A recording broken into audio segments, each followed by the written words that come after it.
Mom announces the family is going on a long road trip to, I don't think the book ever says where they're going. That's weird. Are they just driving for a week with no particular destination in mind?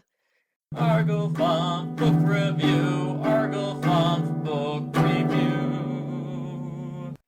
Mom didn't tell Dad about the trip first, which is a terrible idea. Greg figures it's Mom's revenge for the time Dad got a boat without telling Mom first. It sounds like Mom and Dad seriously need to work on their communication issues.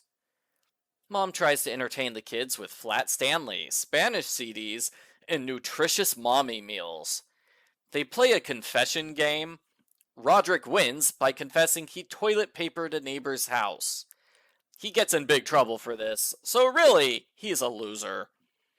Manny has a terrifying pacifier. Greg reads the Underpants Bandits books, which sounds like Captain Underpants meets the Time Warp Trio. I would read that book series. Roderick buys all of the wrong items from the grocery store. It's the first day of the trip and they're already out of groceries? Mom did not plan ahead very well. They get the most disgusting motel room, where Greg has a run-in with this book's villains, the Beardo family. Only the dad has a beard. Greg tells off the Beardo kids for waking him up in the middle of the night. They tell their angry, hairy dad that Greg's bullying them, and Greg is forced to hide. Greg sees the Beardos while driving the next day. He makes silly faces at them. The Beardo kids try to make silly faces back at Greg, but their heads get smashed against the window.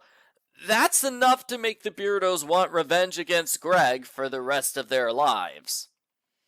The Heffleys go to the county fair, where they eat deep-fried butter. It's disgusting, but they seem to really love it.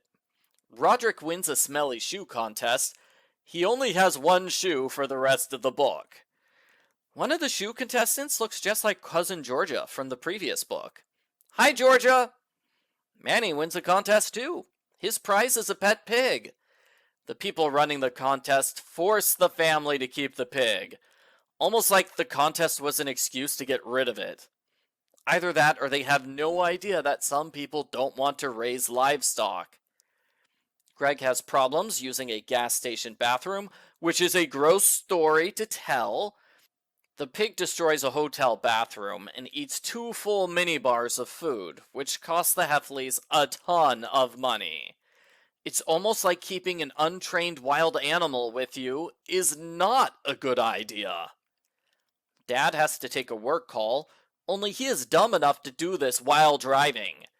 Everything goes wrong during the call. The sunroof is broken, Dad drops the phone, other cars honk at him, and the pig bites Greg. Mom and Dad donate the pig to a petting zoo, which they honestly should have done yesterday.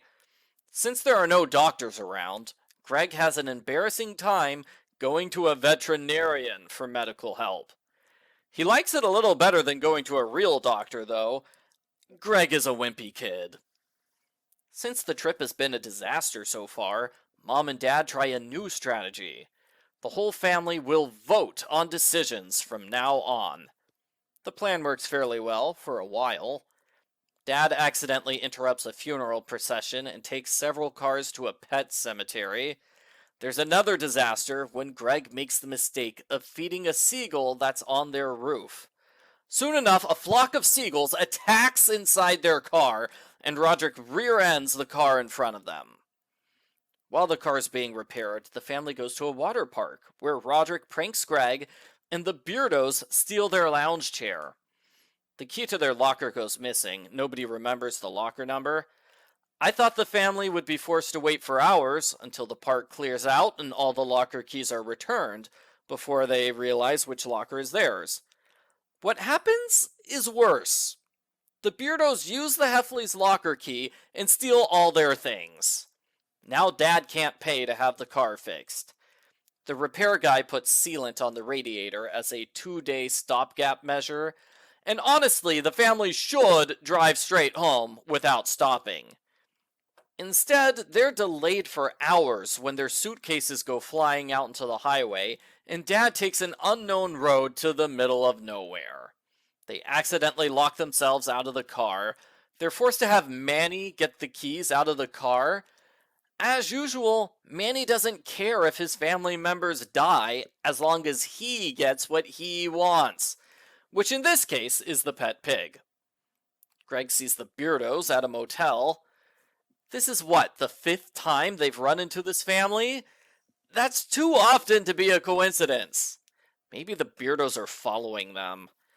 The Heffleys make the terrible decision to break into the Beardos' room, eat all their food, and use their bathroom. The Beardos catch them, and the Heffleys barely escape. If the Beardos weren't out for revenge earlier, they definitely are now. The radiator breaks, and the car loses a wheel when they pull over to the side of the road. They're rescued by 2 men who speak Spanish. Manny somehow taught himself Spanish from Mom's CDs, so he gets the men to help. Help get the pig back, that is.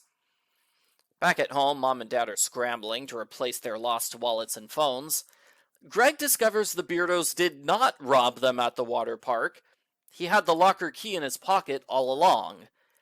I don't know how that's possible, because he turned out his pockets at the water park, and he was wearing swim trunks then.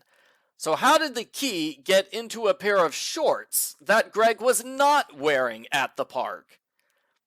Greg wonders what to do next. I hope he decides to tell the truth, because it's the right thing to do, and it's not too late for the key to help his parents. The end. Post-book follow-up? The internet says that when Jeff Kinney was writing this book, he realized all of his original fans had grown up and started having wimpy kids of their own.